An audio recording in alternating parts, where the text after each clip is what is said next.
당신 탓이 아니에요. 그때 당신은 어쩔 수 없었어요.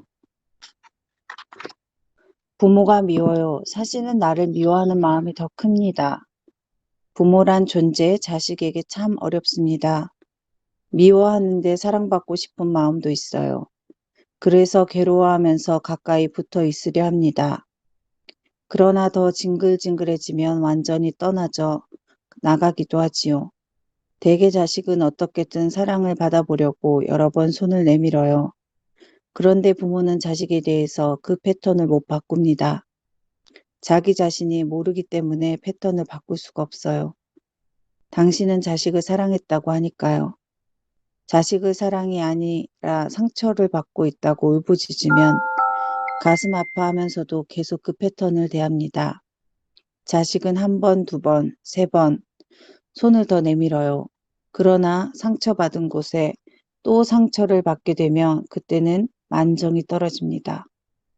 그런데 만정이 떨어지면 편해지는 것이 아니라 고통만 남습니다. 남남인 사람이 만정이 떨어지면 관계를 정리하는 것으로 편해질 수 있어요. 그런데 부모 자식은 다릅니다. 만정이 떨어져도 편안해지지 않는 것은 부모 자식 간입니다. 우리 안에서 이런 마음이 있습니다. 내가 좀 더 잘했으면, 내가 더 괜찮았던 아이였다면, 우리 부모가 조금 다르지 않았을까? 그런 예민하고 까다로운 나조차도 감당하기 힘든데 부모들은 나를 사랑할 수 있었을까? 그래도 나를 사랑하지 않는 부모, 그 부모가 밉습니다. 그 미운 마음이 아니라 나 자신을 미워하는데 큰 마음을 꼭꼭 숨기고 있는 거죠. 그런데 내가 너무 싫어하는 나의 모습은 진짜 나의 모습이 아닌 경우가 많아요. 부모가 준 부정적인 영향이 나에 대한 이미지가 왜곡되고 인간에 대한 생각이 왜곡되고 세상에 대한 생각이 왜곡된 것이지요. 엉망진창인 것 같은 지금 내 모습. 이 모든 것이 다 부모 탓일까요? 물론 다 그렇지 않습니다. 대인관계가 늘 쌍방통행이듯 부모 자녀 관계도 그럴 수 있어요. 냉정하게 보면 부모도 인간입니다. 인간은 기본적으로 본능이라는 것을 가지고 있어요. 화가 날 때는 소리를 막 지르고 싶고 한 대 쥐어받고 싶을 때도 있습니다. 내 자식이지만 미운 마음도 들 때도 있습니다. 다 때려치우고 튕겨나가고 싶을 때도 있습니다. 본능대로 말해버리는 부모에게 아이는 상처를 쉽게 받죠. 그런데 본능대로 말해버리는 부모 밑에서 잘 크는 아이도 있습니다.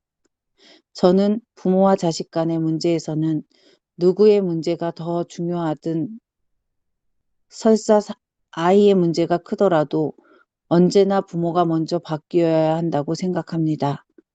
부모는 한 인간의 삶이 너무나 큰 영향력을 행사할 수 있는 중요한 사람입니다. 최소 20년간 아이와 같은 공간에서 살아요. 아이와 부모 사이에 좋고 아이가 부모로부터 좋은 영향을 받을 수 있다면 20년 동안 아이는 집이 무척 행복하고 편안할 거예요. 반대로 아이와 부모 사이가 나쁘고 부모가 나쁜 영향을 줄 수밖에 없는 사람이라면 20년 동안 아이의 집은 지옥 같을 거예요. 한 공간에서 20년을 같이 살다 보면 너무나 많이 자극을 줄 수밖에 없어요. 아이는 부모를 피할 수도 없습니다. 나쁜 친구는 피하면 되고 학원 선생도 마음이 불편하게 하면 그 학원을 다니지 않으면 됩니다. 나만 보면 뭐라고 하는 동네 아줌마가 있다면 그 아줌마는 만나지 않는 걸로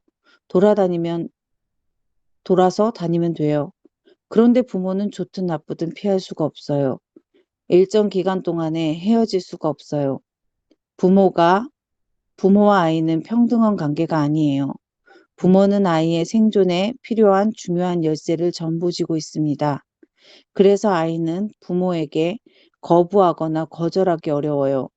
부모에게 전적으로 의존할 수밖에 없죠. 부모가 주는 모든 것을 사랑이라는 이름으로 포장되어 있습니다. 이것이 너무나 절대적이라 부모가 주는 것도 부정일 때도 아이는 거절하기 힘듭니다.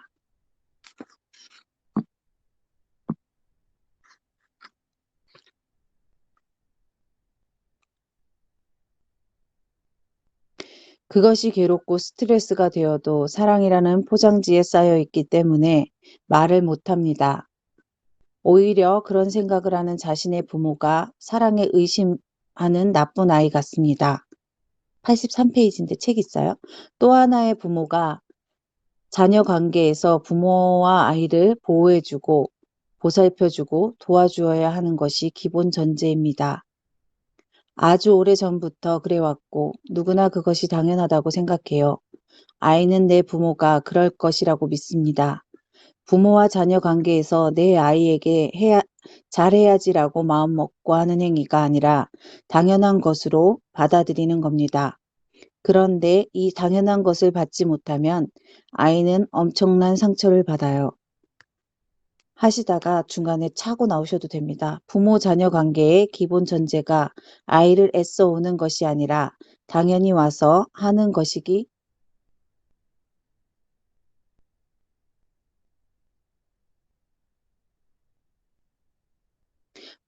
아이가 엄청난 상처를 받아요. 부모 자녀 관계가 기본 전체는 아이가 애써 오는 것이 아니라 당연히 와서 하는 것이기 때문입니다. 부모로부터 당연히 받아야 할 보호, 보살핌도 도움도 받지 못하면 인간으로서 기본적으로 가져야 할 존엄성, 귀고함, 존귀함 등이 망가집니다. 자신 아이를 낳고 키우면서 마음이 너무 힘들어진다면 한 젊은 엄마를 진료실을 찾아왔어요. 그녀는 아이를 키우면 키울수록 자신의 친정어머니를 이해할 수 없다고 했습니다.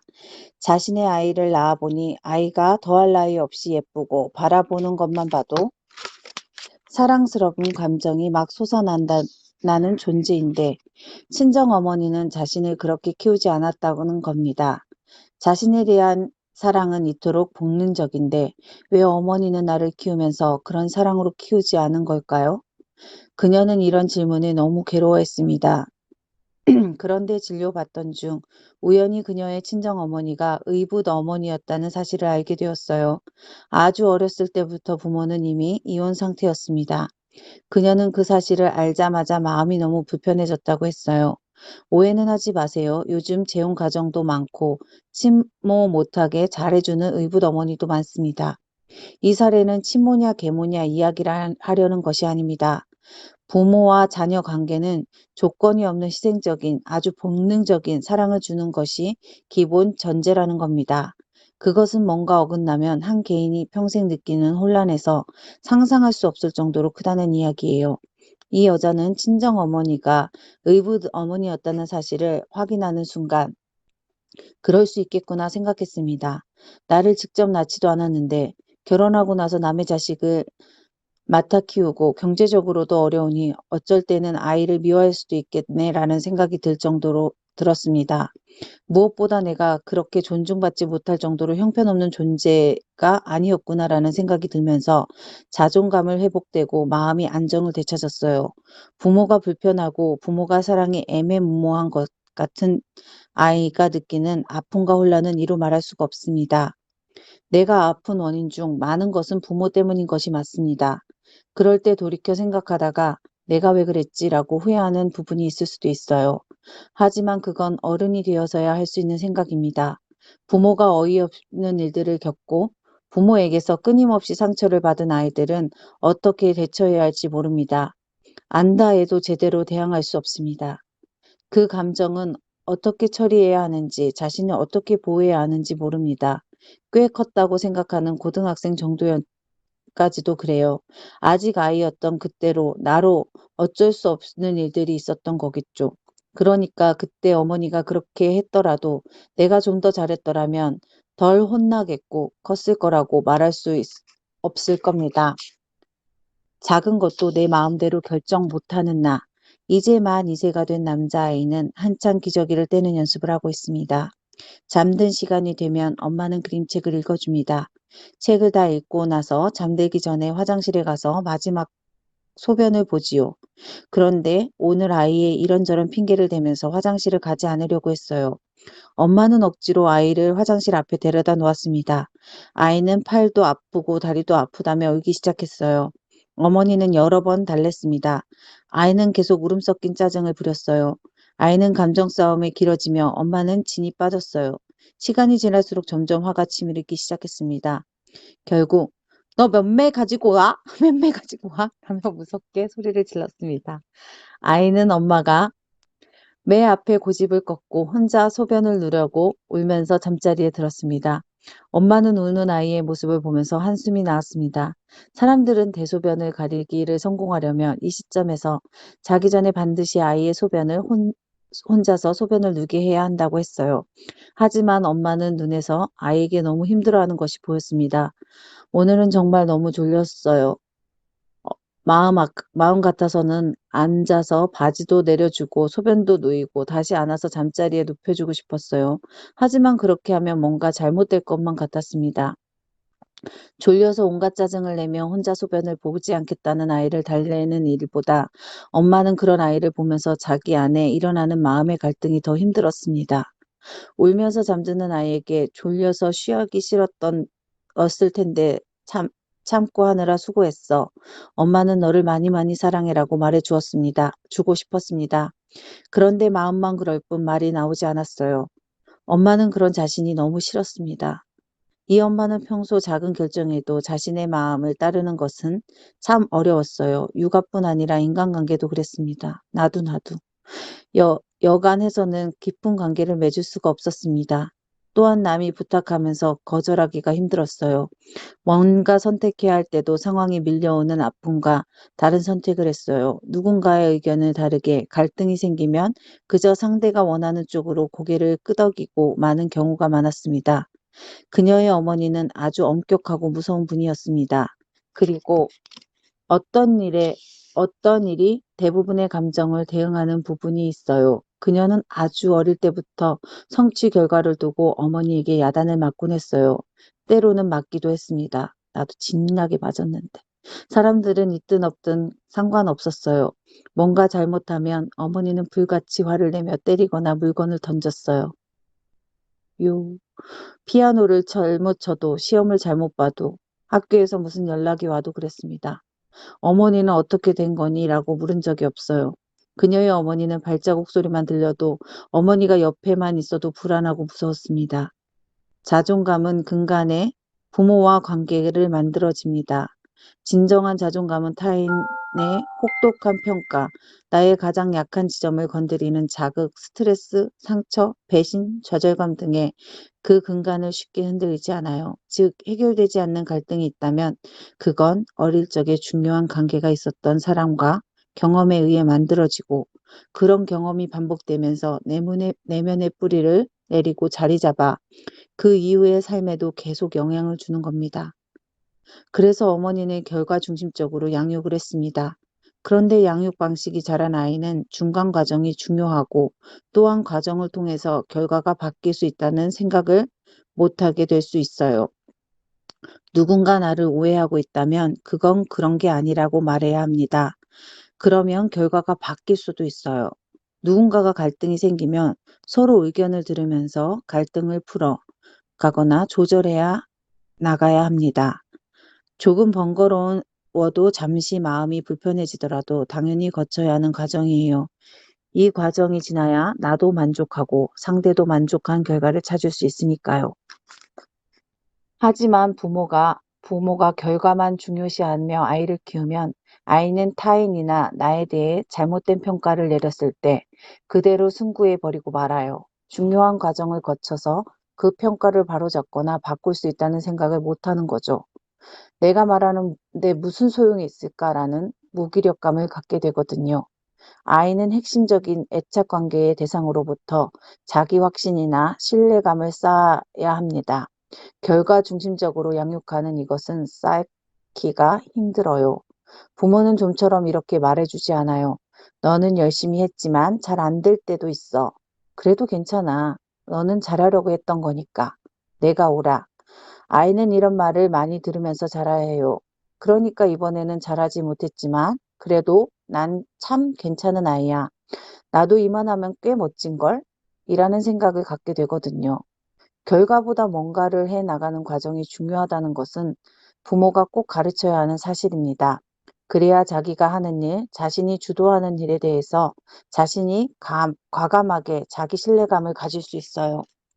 나에 대해 내가 나에 대한 확신이 부족할 때, 자기 결정권이 자꾸 나의 마음을 외면하게 될 때, 이때 가져야 하는 생각은 나는 지극히 보편적인 사람입니다. 나는 대체로 옳다라는 겁니다.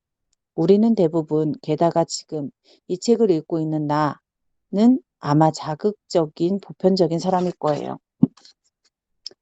이걸 의심하지 마세요. 나는 이상한 사람도 못난 사람도 아닙니다. 내가 하는 말과 행동은 누구나 그렇게 하는 보편적이고 일반적인 것들입니다. 마음 같아선이라는 생각을 들면 그 마음대로 해도 돼요. 내 마음이 그렇다면 그게 옳은 겁니다. 배변 훈련을 시키는 엄마도 그래요. 오늘 같은 날에 아이를 안아서 변기에 앉혀도 괜찮아요. 원칙은 일관성을 가지고 지키는 것이 중요하지만 일관성은 무조건이 아닙니다. 지금 유연해도 괜찮아요. 장기적으로 배변 훈련을 하지만 오늘 배변보다 더 중요한 것은 무엇인지 파악하고 유연하게 바뀌어도 괜찮습니다. 괜찮아요. 그리고 서로 의견이 다르면 내 마음대로 말해도 돼요. 사람이 솔직할 때가 제일 잘 통합니다. 우리 안에 기쁜 마음, 슬픈 마음, 속상한 마음, 화나는 마음이 다 있어요. 표현할 때 소리를 지르거나 욕하는 것이 아니라 말로 하면 됩니다. 솔직하게 말하는 것이 가장 좋은 방법이에요. 조심스럽게 진솔하게 내 마음을 표현하는데 상대가 언짢아 하면 그건 그 사람 문제예요. 그것까지 걱정할 일은 아닙니다. 성공할 결과만 중요한 것이 아니에요. 어떻게든 어떤 인간에게든 어떤 과정을 통해서 가는지가 중요합니다. 도달한 결과는 성적이 다른 사람보다 보기에 조금 떨어지면 어때요? 우리는 충실하게 하나하나 해결해 나가는 과정을 통해서 인생에 더 많은 것을 얻고자 합니다. 우리는 결과 속에 살지 않아요. 과정 속에 생각하고 선택하고 말하고 행동하면서 나를 느끼고 삽니다. 말 안 해도 되는 것은 참고 견딜 만한 나. 좀 부당하다고 집안의 평화를 위해 안녕히 주무셨어요? 무조건 참는 선량하고 착한 사람들이 있어요. 이 정도면 다행이지. 감사하게 생각해야지. 좋은 쪽으로만 생각하려는 사람들입니다. 하지만 이렇게 착하게 살아도 상황은 나아지지 않아요. 억울할 정도로 참았는데도 나도 행복하지 않습니다. 주위 사람도 나도 행복하지 않습니다. 왜 그럴까요? 어린 시절 아버지의 경제적 능력이 없었어요. 어머니가 일을 하셔야 했죠. 아버지는 돈 좀 번다고 남편을 무시하냐며 어머니를 때렸어요. 어머니가 우리를 앉혀놓고 더 이상은 못 살겠다고 하시면서 너희 때문에 죽지도 못하고 이렇게 산다라고 하신 말을 잊히지 않습니다. 나 이거 들어봤는데. 잘 살고 싶었어요. 남편은 알콩달콩 아이들과 오손도손 그런데 결혼해보니 남편도 도박 중독이었어요. 게임 중독? 남편은 직장을 그만두고 도박에 미쳐서 15년을 보냈어요. 돈은 제가 벌어야 했어요. 저에게도 너무 힘든 시간이었습니다. 다행히 몇 년 전 남편은 도박을 끊었어요. 감사하죠. 그런데 아이들은 여전히 아빠를 못마땅하게 생각합니다. 아빠의 취미 활동이 너무 심하다는 거지요. 축구, 볼링, 당구 등에 하루도 빠지지 않고 하거든요. 아이들에게 도박을 끊는 것만으로 대단한 거야. 변해가는 아빠의 모습에 감사하자라며 달래고 있지만 잘 되지 않았어요. 어떻게 해야 남편과 아이들 사이가 좋아질 수 있을까요? 옳은 것은 옳다고 받아들여지지 않고 적당한 것은 정당하다는 가치로 부여하지 않고 고마운 것은 고맙다고 느끼지 않는 환경에서 자라면 아이는 위기 상황에 어디에 중점을 두고 결정해야 할지 가치관이나 기준에 세우는 일에 흔들리게 됩니다.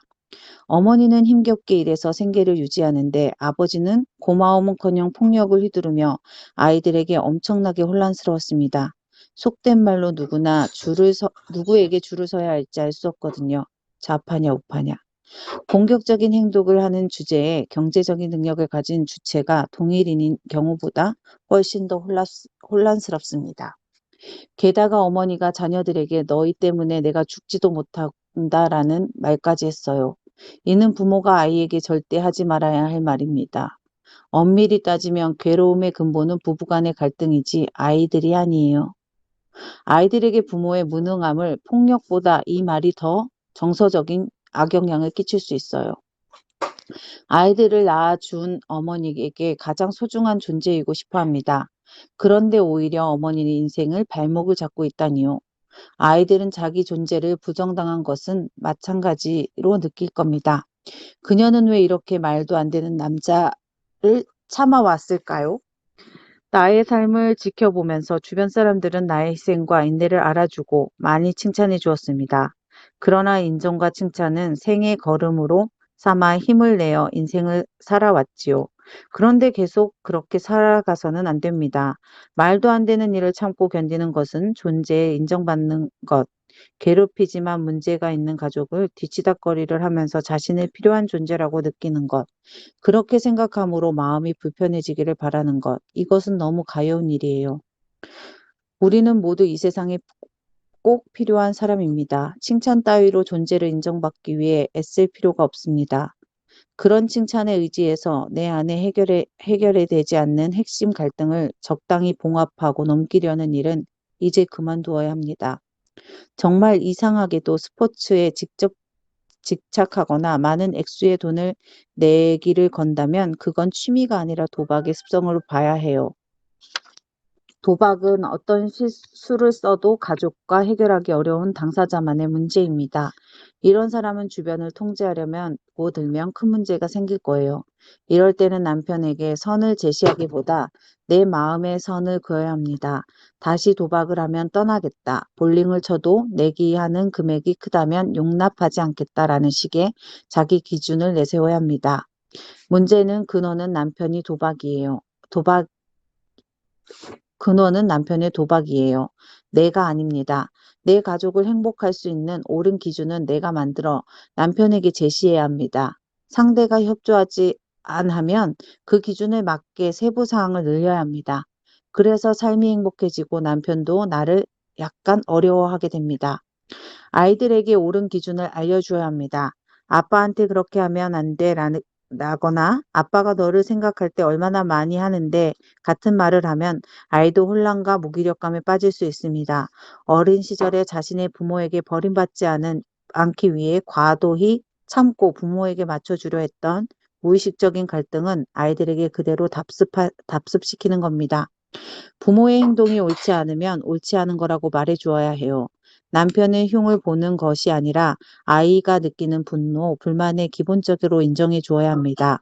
아빠한테 화가 나는 게 당연해. 엄마도 이건 아빠가 고쳐야 된다라고 말해 주세요.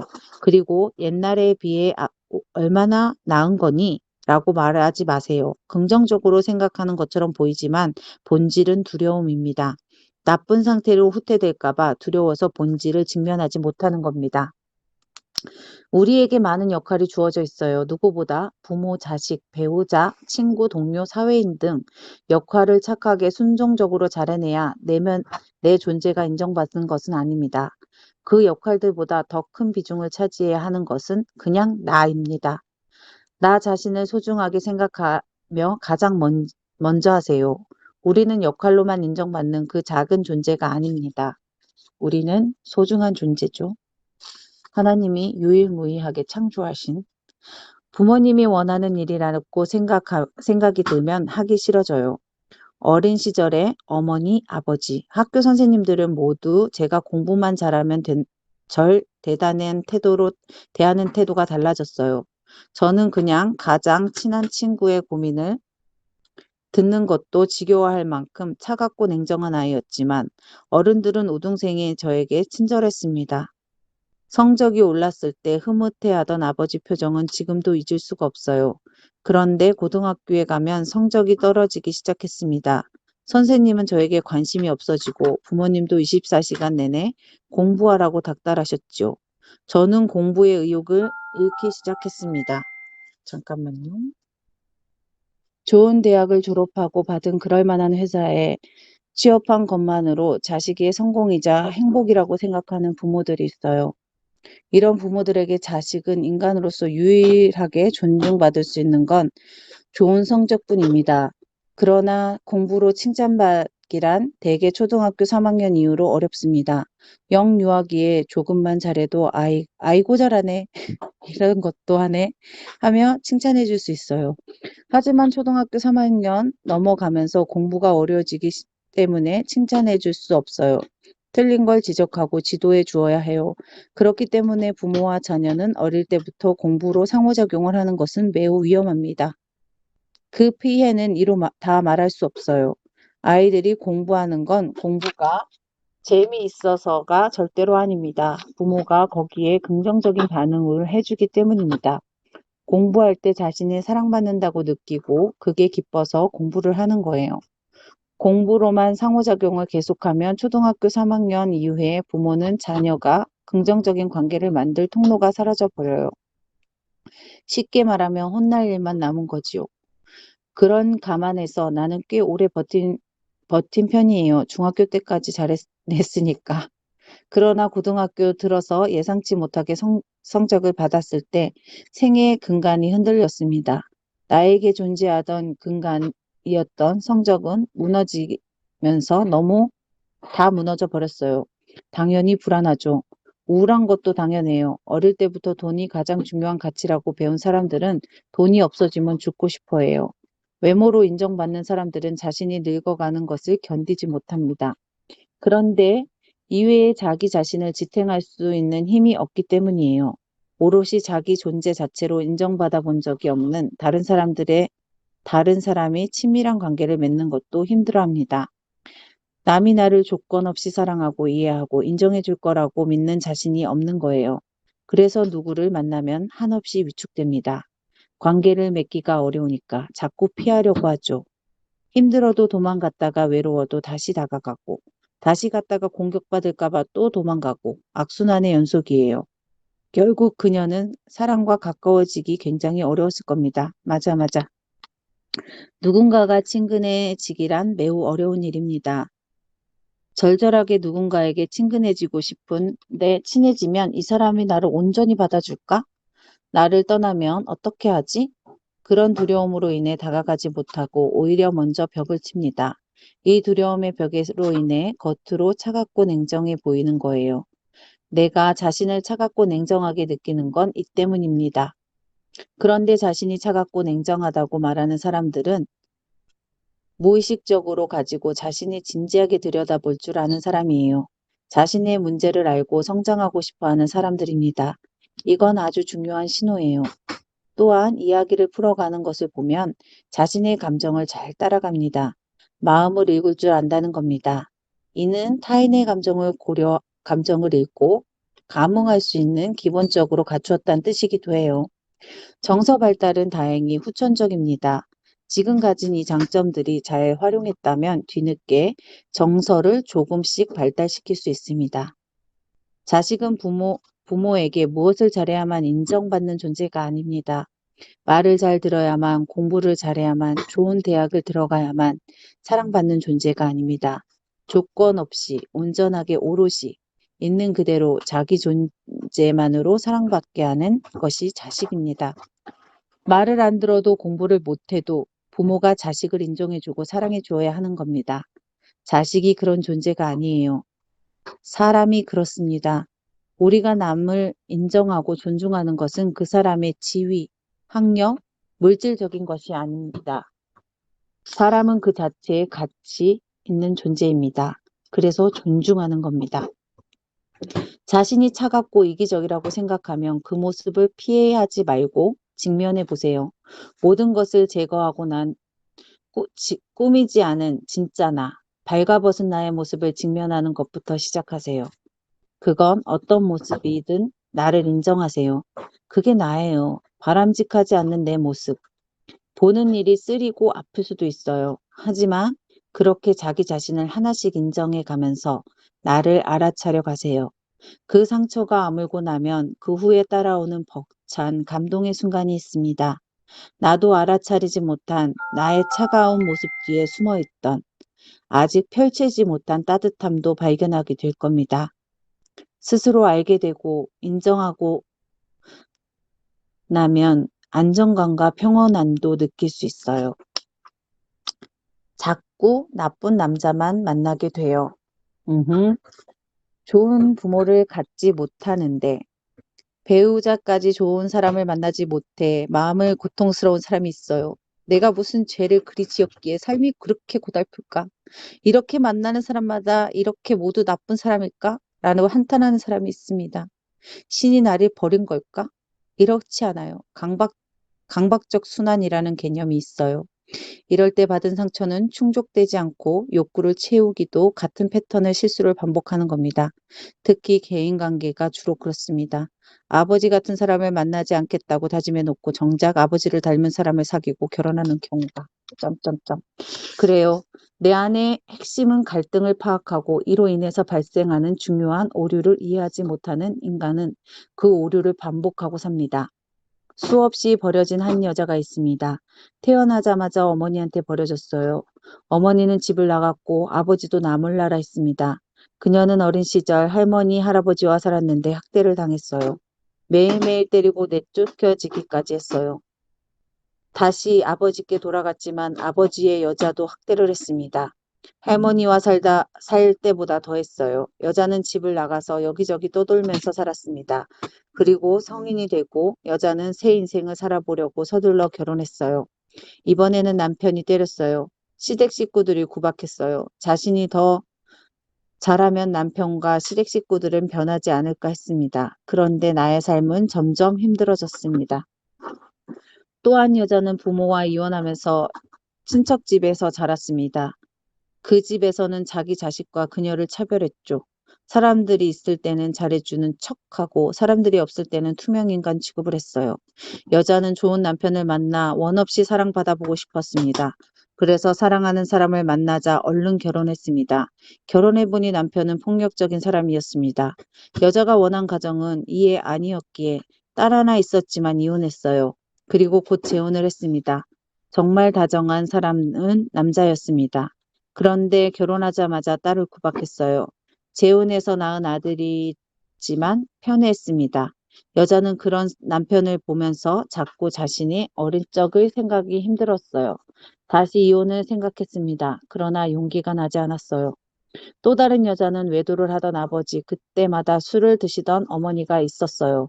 아이들 때문이라고 합치고 헤어지기를 반복하다가 결국 아버지는 집을 나가버리고 어머니는 알코올 중독으로 돌아가셨어요. 오빠가 하나 있었지만 사이가 좋지 않았습니다. 여자는 너무 괴로웠습니다. 그러다 한 남자와 불같은 사랑에 빠져 만난 지 한 달 만에 결혼했어요. 여자는 평범한 가정을 꿈꿨어요. 사랑과 이해가 가득한 집에서 행복해지고 싶었습니다. 그러나 남편은 아이와 집에 관심이 없었어요. 자기 부모님이나 친구밖에 몰랐습니다. 무엇보다 결혼은 내가 사랑하는 사람과 해야 합니다. 다른 조건들보다 사랑을 가장 우선해야 해요. 상대가 잘해주니까 집에서 나오고 싶어서 빨리 가정을 꾸리고 싶어서 안 돼요. 이거 절대 안 됩니다. 혼자 아이를 키울 자신이 없어서 결혼을 해서는 안 돼요. 그렇게 선택하면 배우자와 관계가 힘의 균형을 깨지고 그것은 문제가 원인이 되기도 합니다. 결혼 생각을 유지하면서 부부는 서로 조심해야 해요. 배우자가 싫어하는 말과 행동을 하지 않으려 노력하고 배워야 합니다. 원래 나쁜 사람은 아니지만 결혼하고 나서 더 이상 조심하지 않는 사람들이 많아요. 결혼을 깰 마음은 아니지만 더 이상 사랑을 지키려고 조심하지 않는 겁니다. 한마디로 상대가 만만해지는 거죠. 버림받고 거절당하는 것은 극도로 두려워하는 사람들은 버림받지 않으려 애쓰는데 모든 에너지를 씁니다. 꼭 해야 하는 말도 못하고 당연스레 권리도 주장하지 못하고 기분 나쁜 내색도 못하죠.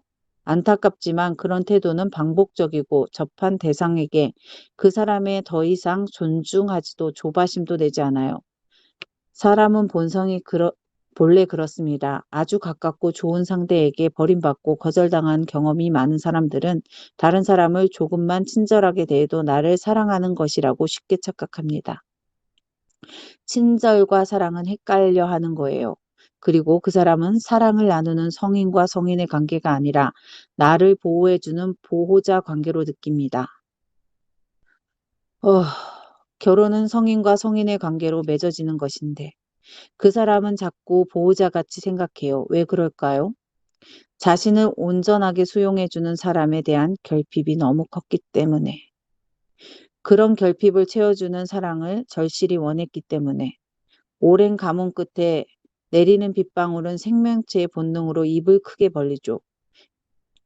비를 미처 탐색할 겨를도 없이 마치 이와 같습니다. 저 남자가 나를 사랑하는 것 같아. 내 배우자이자 보호자이자 부모가 되어줄 것 같다. 내 결핍을 채워줄 것 같다. 이런 바람에 너무 큰 나머지 그 관계를 객관적으로 보지 못하고 주관적인 생각에 이릅니다. 어느 정도 판타지에 개입한 거죠. 그렇게 또다시 버려질지 모른다는 두려움에 떨게 됩니다. 두두두두두두두두두두.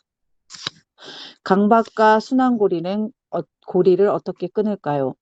인생에서 가장 복잡한 관계로 얽힌 사람들에 대한 감정은 분명히 정리해야 합니다. 부모에게 가졌던 분노, 원망, 미안함, 슬픔, 연민 중에 당신애가 느꼈던 감정은 뭐였는지, 무엇을 상처받았는지, 그래서 나는 어떤 사람이고 앞으로 타인을 만날 때 무엇을 조심해야 하는지 잘 살펴봐야 합니다. 그래야 같은 실수를 저지르지 않을 수 있어요.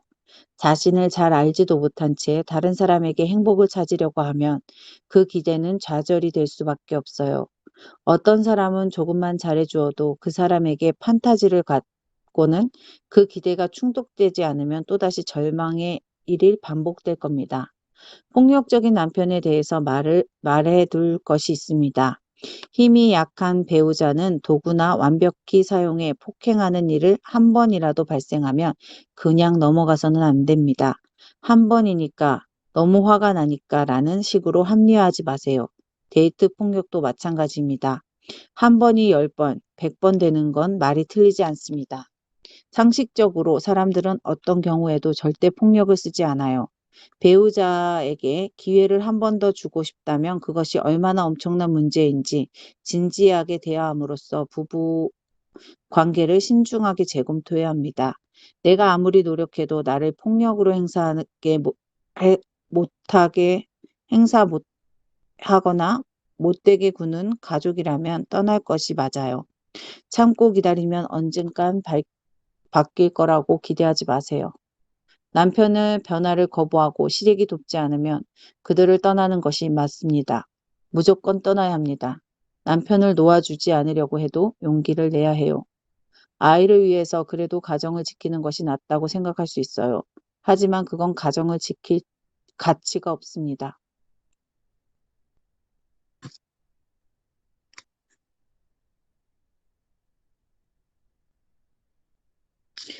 글을 이렇게 쓰지만 이것은 정말 쉽게 내릴 수 있는 결정이라는 것은 쉽게 내릴 수 없는 결정이라는 걸 누구보다 잘 알아요.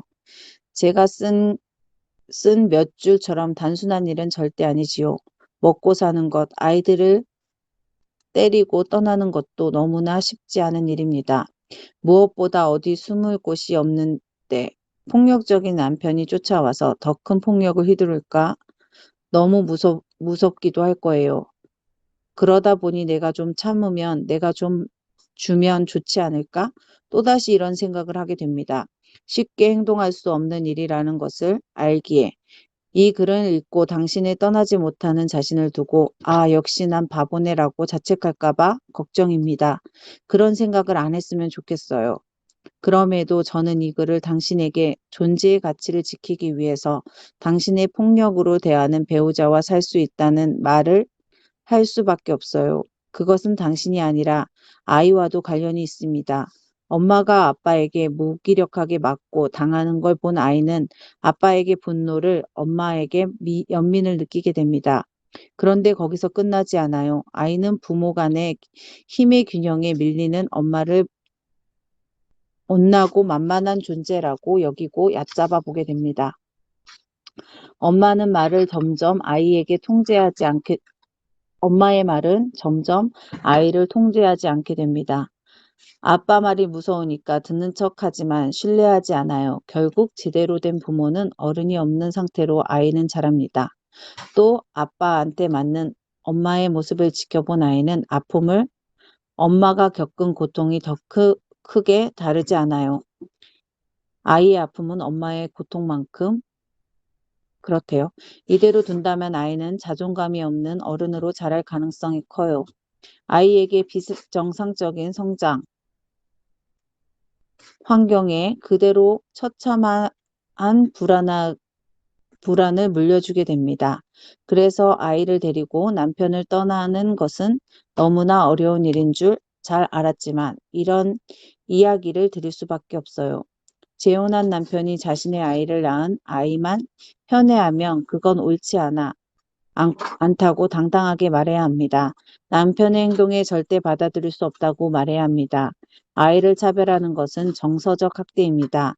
애원하거나 흥분하지 말고 차분하게 말하세요. 그 말을 꺼내면 이혼으로 끝날지도 모른다는 두려움에서 벗어나야 해요. 오히려 남편에게 그 모습을 바꾸지 않으면 이혼도 고려하겠다고 강하게 말해야 합니다. 협박하라는 것이 아니에요. 남편의 힘에 내적 균형을 찾으려는 것입니다. 버려질지도 모르는 두려움에 갇혀 관계로 바로 잡히지 않으면 실제로 버려지는 사람이 될 가능성이 큽니다. 당신이 강하게 말하면 남편이 물리적인 힘이든 행사할 수 있을 겁니다. 하지만 아이는 자신을 위해 용감하게 할 말을 하는 엄마를 보면서 엄마는 자신의 진정한 보호자라고 믿게 됩니다. 당장 용기가 없다면 전문가에게 치료를 받아 힘을 길러야 합니다. 아이에게도 미리 말해주세요. 아빠는 너희에게 하지 말아야 할 행동을 하고 있어. 엄마는 잘 알고 있고 그러지 말라고 꼭 말할 거야. 사랑하는 엄마를 믿어줘. 엄마가 아이를 보호해주지 않으면 아이는 엄마 옆에 있어서 너무 아플지도 몰라요. 엄마가 자신에게 전혀 보호해주지 못한다는 사실은 슬프고 무서울 거예요. 40대 남자가 있었습니다. 아이는 어린 시절 정서적으로 매우 불안하게 컸어요. 경제적으로 어렵지 않았습니다. 그런데 엄마가 좀 더 이상했어요. 자기 마음에 들지 않으면 물건을 던지고 때리는 것은 물론 가족이나 지나치게 통제하려고 들고 그럴 있는 그대로가 아니라 뭔가 꾸미고 속이고 말하는 사람이었습니다. 남자는 성인이 되어 여자를 사귀게 되었습니다. 남자는 여자를 사귈 때마다 헤어지게 될까봐 두려워했고 모든 일에 여자에게 맞춰주었어요. 여자가 화를 내면서 무조건 매달렸어요. 여자가 잘못한 일은 남자가 빌었어요. 그런데 만나는 여자마다 이 남자를 함부로 대했습니다. 그러다 결혼했어요. 겉보기에는 외모가 아름답고 착한 사람처럼 보였습니다. 고등교육도 잘 받은 사람이었습니다. 그러나 상상 못할 정도로 가학적으로 남편을 때렸습니다. 그런데 남자는 이 여자가 자신을 떠나는 것이 두려웠어요. 혼자 남겨진 것이 죽기보다 싫었어요. 남자는 여자가 때리는 걸 그대로 맞았습니다. 그런데 그럴수록 여자는 남자가 점점 더 심하게 대했어요. 그럴수록 남자를 점점 더 심하게 대했어요. 남자는 견딜 수 없어 치료를 받기로 결심했어요. 치료를 받고 나서 마음에 좀 건강해져서 계속 이렇게 살 수는 없다고 생각하게 되었고 여자에게 이혼하자고 했습니다. 남자는 어머니가 이 소식을 들었어요. 여자가 남자를 때린 이유 중에 시어머니에게 미움을 받아 쌓인 분노로 인한 것이 있었습니다. 그런데 어머니는 태연스럽게 화해라고 말했어요. 남자는 어머니가 저는 배우자를 때리는 사람하고 결혼 생활을 지속할 수가 없어요 라고 말했습니다. 그러자 어머니가 말했습니다. 걔가 괜히 때렸겠니? 네가 맞을 짓을 했으니까 그렇지. 남자는 정색하고 다시 어머니에게 말했어요. 어머니에게도 저한테도 맞을 짓을 많이 어머니도 저한테 맞을 짓을 많이 하셨거든요. 그렇다고 제가 어머니를 때렸습니까? 제가 어머니를 때리지 않은 것은 사람들이 사람을 때려서는 안 되기 때문입니다. 더구나 부모님을 때려서는 안 되기 때문입니다. 어머니가 한참을 아무 말도 못 하셨습니다. 하지만 어머니는 집으로 돌아가서 이렇게 말씀하셨대요. 야, 내가 다른 사람한테 이혼한 아들이 있다고 창피해서 어떻게 말하냐? 그 남자는 어머니 같은 여자랑 결혼하지 않을 것을 일생일대의 목표였는데 지금 생각해보면 어머니랑 똑같은 여자랑 결혼했다는 걸 한숨을 내쉬었습니다. 사람은 누구나 버림받지 않아요. 사람은 소중하고 존귀한 존재라서 누구든 어떤 상황이든 버려질 수가 없어요. 수없이 버림을 받았다고 느끼며 살아온 지난 인생을 절대로 나의 잘못이 아닙니다. 마음이 약해지고 겁이 날 때마다 항상 되뇌어야 합니다. 나는 이렇게 살면 안 되는 존재구나. 누구도 감히 나에게 함부로 할 수 없다. 이 세상을 때리고 학대하고 버려야 되는 사람은 없어요. 생긴 모습이나 가진 것, 배운 것, 어떻게든 사람은 언제나 존중받아야 합니다.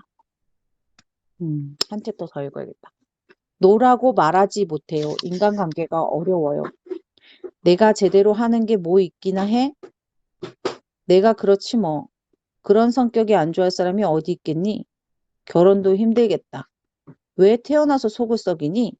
어린 시절에 이런 식으로 말을 들으며 자존감이 많이 떨어집니다.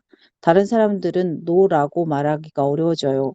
자기 주장이 없어도 그럴 일이 있고, 다른 사람은 자신이 싫어할까 봐 두려워서 그럴 수도 있어요. 부모가 자주 싸웠다고 그것은 자녀에게 부정적인 영향을 끼쳐서 자기 주장을 제대로 하지 못하는 성격이 아이를 만들 수도 있습니다. 고성에 오가는 아버지와 어머니는 서로 헐뜯고 비난하는 것은 옆에서 지켜본 아이는 최악의 두려움에 불안에 휩싸이고 맙니다. 말대로 공포 분위기 속에서 서로 내 탓을 하며 자기 주장만 펼치는 모습을 보면서 주장은 나쁜 것으로 인지하기도 합니다.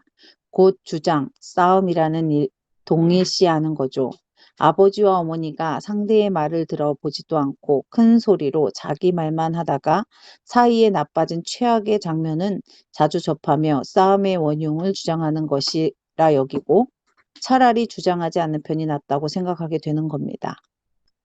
좋은 일보다 위험하거나 기분 나쁜 경험은 많은 사람이 나쁜 기억을 먼저 떠올립니다. 누구에게나 대화를 하거나 상대의 언성이 조금만 높아져도 부모가 싸우는 것을 봤을 때 누구나 감정이 불안해 자동적으로 튀어나오지요. 위험을 해결을 위해 무조건 고개를 끄덕이며 상대의 말을 긍정적이게 하게 됩니다. 만약 이런 사람이 노라고 말했을 때 상대는 기분 나빠 경험이 보태진다면 더욱 그렇지요. 피하지 못하고 해야 하는 부탁도 하지 못하고 들어줄 수 없는 사정인데도 상대는 부탁을 차마 거절하지 못하면 내 마음 안에 모든 사람들을 사랑받고 싶은 존재는 좋은 사람이고 싶은 갈망이 있는지 들여다보아야 합니다. 사람들은 누구에게나 좋은 사람일 수는 없습니다. 누구에게나 사랑받을 수 있다면 정말 좋겠지요. 하지만 세상에 그 많은 사람 중에 나를 싫어하는 사람도 있을 수 있습니다. 사람들은 지나치게 쉬운 사소한 버릇이나 습관 때문에 갑자기 상대가 싫어지기도 하거든요. 이것은 전혀 괴로워할 문제가 아니에요. 부탁을 잘 들어주고 노력해도 나를 좋아하지 않는 사람이 있을 수 있어요. 사람의 마음은 수시로 변하므로 상대는 어떤 마음의 부분이든 마음에 들지 않는다고 해서 그 사람 자체를 싫어하는 것은 아닙니다. 대부분은 건강한 사람은 거절했다는 이유로 사람을 싫어하지 않습니다. 물론 거절할 때 진솔하게 말하되 상대를 기분 나쁘지 않게 말하면 좋겠지요. 미안해요. 그날의 약속이 있었거든요. 함께 가면 좋을 텐데 다음에 꼭 같이 가요. 이런 식으로 말입니다. 그렇게 말했는데도 상대가 기분이 언짢아한다면 그건 그 사람 문제입니다. 대부분은 건강한 사람들은 상식적인 수준의 부탁하고 상식적인 수준의 부탁을 들어줍니다. 가벼운 부탁은 서로 쉽게 들어주는 편이에요. 하지만 쉽게 들어주지 못할 힘든 부탁은 누구도 거절할 수 있습니다. 그것은 나 때문에 거절하는 것이 아니라 누구에게도 마찬가지입니다. 혹여 어렵게 들어주는 부탁일 때도 생색내기도 때로는 필요해요. 상대에게 내 수고를 인정받아 애써 인사를 받으려는 것이 아니에요. 어렵게 부탁을 들어준다는 건 상대에 대해 특별한 존재라고 생각한다는 의미예요. 맞아, 맞아. 상대의 감정을 공유하고 싶다고 무언가를 표현하기도 해요. 그 표현이라고 하는 겁니다. 그런 생색내기도 돈독한 관계를 유지하는 기술이자 비법입니다. 치사한 것은 아닙니다. 해주기 싫은데도 싫은 말이 절대 안 나오면 글쎄요 라고 말하는 것도 괜찮습니다. 싫어요 라는 말보다는 하기가 좀 쉬울 거예요. 연습해 보세요. 동의하지 않을 때 고개를 깨웃거리면서 글쎄요라고 말하면 아무 말도 아무 말 안 하는 것보다 기분이 훨씬 낫습니다. 인간은 사회적 동물이라 인간에게 필수적이에요. 깊은 인간관계에 한 사람만 희생으로 이루어지지 않습니다. 서로를 이해하고 배려로 쌓이는 거예요. 어떻게 의견을 물었을 때 항상 상대의 뜻을 거스르니 좋은 쪽으로만 답하는 사람들은 인간관계가 깊어지기 힘듭니다.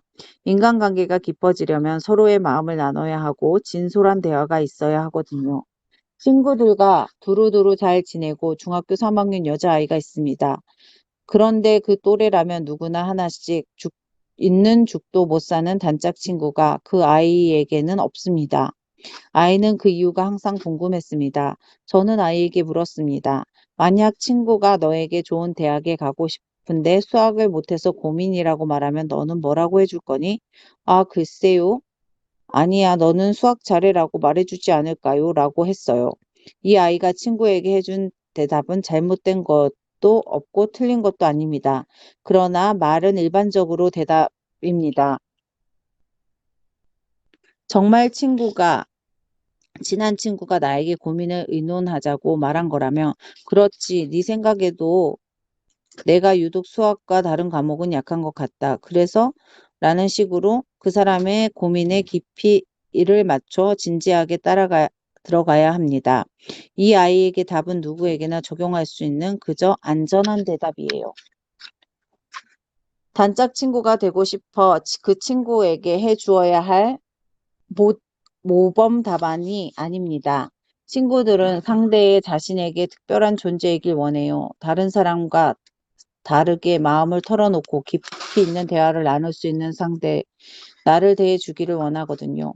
아이들의 대답은 일반적으로 대인관계에서 최선일지 모르지만 나는 친해지고 싶어 하는 친구의 너는 나한테만큼은 특별한 존재야라는 메시지를 주지 못해요. 갈등이 있지도 않고요. 친구도 기분이 상한 것도 아니지만 매번 이런 식으로면 그 친구는 나를 각별하게 대하지 않게 됩니다. 특별한 관계를 맺고 싶은 사람은 인사 정도를 주고받는 사람은 구별되는 어느 작용이 있거나 때로는 충고나 고민을 나누어 주고 싶어 합니다. 좋은 게 좋은 거라는 식으로 충고는 누구에게나 해줄 수 있어요. 상투적인 답이에요. 들어서 나쁠 건 없지만 딱히 도움이 안 됩니다. 그런데 대답을 듣고 친구들이 이 친구에게 내가 각별한 존재가 아니구나 라는 생각이 됩니다. 이렇게 되면 누군가 나의 마음을 나누는 깊은 관계를 맺을 수 없습니다. 42년간 제가 그랬던 것 같아요. 오늘 이 책을 읽으면서 내가 부모로서 아이에게 세상적인 기준으로 공부, 예의, 범절 이걸로 너를 특별한 존재로 만들었구나 라는 생각을 반성을 했고요. 또 소통할 때 사실은 누군가가 나에게 다가오는 게 힘들어서 제가 선을 잘 긋는 스타일이고 만나서는 밝게 인사를 하지만 서로 유대관계 시 연락을 주고받는 건 진짜 손에 꼽힐 정도로 한 진짜 5명 안에 드는 것 같아요. 그러다가도 조금 불편해지면 쉬었다가 연락해도 연락이 되는 친구가 진정한 친구라고 생각하면서 연락이 좀 뜸했던 것 같아요. 부모란 어떤 존재인지 그것도 내가 상처받은 만큼 상처를 주는 건 부모든 친구든 어느 타인이든 다 그렇구나. 내가 상처를 받았으면 이걸 극복해서 다른 사람에게는 상처를 안 주는 게 진정한 어른이구나 라는 생각을 하면서 마무리하려고 합니다. 자신을 어떤 일이든 자기 자신을 사랑하세요. 자기 자신만 사랑하면 자신을 사랑하면 옆을 보게 됩니다. 자기 자신도 사랑할 수 없는데 어떻게 옆도 보고 뒤도 보고 다른 사람을 배려할 수 있겠어요? 나 자신도 배려해 주지 못하는데 그쵸? 저희가 올 1년 동안 하는 일은 나 자신을 배려하고 나 자신을 생각해 주고 내 자신의 편이 되어서 변호해 주는 일을 하고 있습니다. 희연이의 말처럼 자기 자신을 변호하는 그런 시간을 가져보시는 건 어떨까요? 오늘 4월 28일. 어제는 27일인데 26일로 잘못 작성해놨죠? 그래도 잘 보고 들으셨을 거라 생각합니다. 여러분, 오늘 좋은 날 되시고요. 내일 금요일에 만나요. 안녕.